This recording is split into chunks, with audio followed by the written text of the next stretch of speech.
Nous sommes du côté de la Bibliothèque de Montmagny pour une nouvelle exposition qui prend l'affiche aujourd'hui même, 20 septembre, avec Miguel Forêt, L'île aux grues et Au-delà, qui sera présentée jusqu'au 29 octobre. J'ai avec moi M. Forêt. Bonjour. Bonjour. M. Forêt, vous êtes l'artiste derrière cette nouvelle exposition ici, mais vous êtes déjà connu dans la région. Entre autres, il y a une de vos œuvres qu'on peut voir depuis un petit moment déjà à L'île aux grues. Oui, les girouettes seigneuriales, dans le fond, c'est un triptyque. Il y en a une à l'île aux grues, une à Montmagny, puis une à Saint-Pierre-de-la-Rivière-du-Sud. Ça a été installé en 2021. Puis aussi à l'île aux grues, j'ai créé 3 personnages de la mi-carême grandeur nature qui sont installés sur les terrains de la volière. D'ailleurs, on a des photos ici de ces personnages. Oui, bien, tu sais, ça fait un peu partie de la démarche de l'exposition, là. C'est toutes des pièces qui ont été créées pour l'île aux grues ou inspirées de l'île aux grues. De quelle façon vous vous y êtes pris? Parce que, bon, vous habitez déjà le magnifique coin de Kamouraska, vous avez déjà le fleuve sous les yeux. C'était pas difficile d'aimer autant l'île aux grues, j'imagine, mais est-ce que vous avez vécu à l'île aux grues pour créer toutes ces œuvres? J'ai pas vécu à l'île aux grues, mais j'ai séjourné à l'île aux grues quelques jours ce printemps, puis cet hiver, j'étais allé pour la mi-carême 2 jours pour voir c'est quoi les mi-carême, parce que c'est ça. Dans mes œuvres, j'ai abordé autant le volet culturel de l'île que le volet naturel, que les paysages. Moi, à la base, je suis un peintre paysagiste. Mais je m'intéresse aussi à la culture.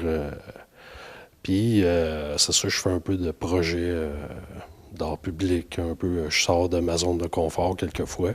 Mais à la base, je suis un artiste paysagiste qui peint des paysages soit directement sur le motif, comme j'ai des pièces qui ont été réalisées sur l'île, c'est des œuvres sur papier. Puis les œuvres sur toile que vous allez voir, bien, ils ont été réalisées à mon atelier, là, suite à des visites puis des recherches que j'ai faites à l'île aux grues. L'œuvre qui a été choisie comme carte de visite pour présenter l'exposition à première vue, lorsqu'on jetait le regard dessus, on pensait à une photographie. Oui, c'est inspiré d'une photographie aérienne un peu. Dans le fond, c'est quand on arrive à l'île dans l'avion. Ouais, parce que en 2020, je suis arrivé à l'île en avion. Ça faisait 15 ans que je n'étais pas allé à l'île aux grues, puis je n'étais jamais allé en avion. Ça m'a vraiment impressionné de voir cette île-là au milieu, pas perdu, là, mais au milieu du fleuve comme ça. C'était très impressionnant, ouais. Vous avez également profité de cette exposition-là pour faire un petit clin d'œil à Riopelle. Oui, ben oui, Riopelle est quand même un personnage omniprésent à l'île aux grues. Il a marqué l'art national. Puis c'est ça, je l'ai imaginé dans son élément là, il aimait beaucoup l'île aux grues, donc tout le monde le sait. Mais c'est ça, j'ai essayé de le représenter dans les paysages qu'il aimait, dans la nature qu'il aimait, là. Donc, on voit la couleur et les oies, bien sûr. Oui, ben oui, c'est certain. Coucher de soleil, les oies.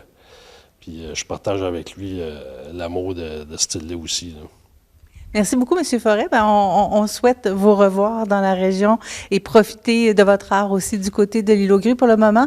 On invite les gens à se déplacer ici à la Bibliothèque de Montmagny, exposition tout à fait gratuite, présentée jusqu'au 29 octobre, oui. Miguel Forêt, l'île aux grues et au-delà.